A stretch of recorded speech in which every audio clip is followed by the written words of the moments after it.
ಇವತ್ತು ನಮ್ಮ ಭಾರತ ದೇಶದ ಪ್ರಥಮ ಪ್ರಧಾನಿ ಧೀಮಂತ ನಾಯಕ ಪಂಡಿತ್ ಜವಾಹರ್ಲಾಲ್ ನೆಹರು ಅವರ ಪುಣ್ಯಸ್ಮರಣೆಯ ದಿನ. ಇವತ್ತು ನಾವೆಲ್ಲರೂ ಸೇರಿಕೊಂಡು ಏನು ಭಾರತದ ಜನತೆ ಇದ್ದೀವಿ, ಇವತ್ತು ನಾವೆಲ್ಲರೂ ಮೆಲುಕು ಹಾಕಬೇಕಾಗ್ತದೆ. ಜವಾಹರ್ಲಾಲ್ ನೆಹರು ಅವರು ನಮ್ಮ ದೇಶಕ್ಕಾಗಿ ಯಾವ್ಯಾವ ಕನಸುಗಳನ್ನು ಕಟ್ಟಿಕೊಂಡಿದ್ರು, ಯಾವ್ಯಾವ ಕೆಲಸಗಳನ್ನು ಮಾಡಿದರು, ಯಾವ ರೀತಿ ಭಾರತದ ಸ್ವಾತಂತ್ರ್ಯ ಸಿಕ್ಕ ಸಂದರ್ಭದಲ್ಲಿ ಪರಿಸ್ಥಿತಿ ಇತ್ತು, ಅದನ್ನು ಯಾವ ರೀತಿ ಮಟ್ಟಕ್ಕೆ ಬದಲಾವಣೆ ಮಾಡಿದರು ಅನ್ನೋದ್ರ ಬಗ್ಗೆ ನಾವೆಲ್ಲ ಮೆಲುಕು ಹಾಕಬೇಕಾಗಿದೆ.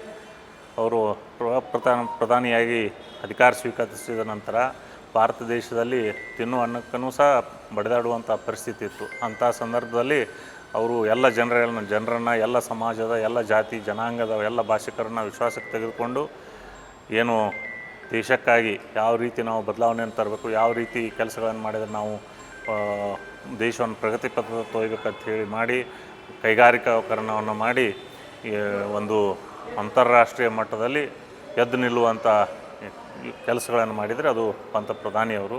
ಹಾಗಾಗಿ ನಾವು ಇವತ್ತು ಅವರೆಲ್ಲರನ್ನ ಗೌರವಪೂರ್ವಕವಾಗಿ ಸ್ಮರಿಸಿ ಅವರಿಗೆ ಈ ಪುಣ್ಯತಿಥಿ ದಿವಸ ಅವರಿಗೆ ಗೌರವವನ್ನು ಅರ್ಪಿಸ್ತಾ ಇದ್ದೀವಿ.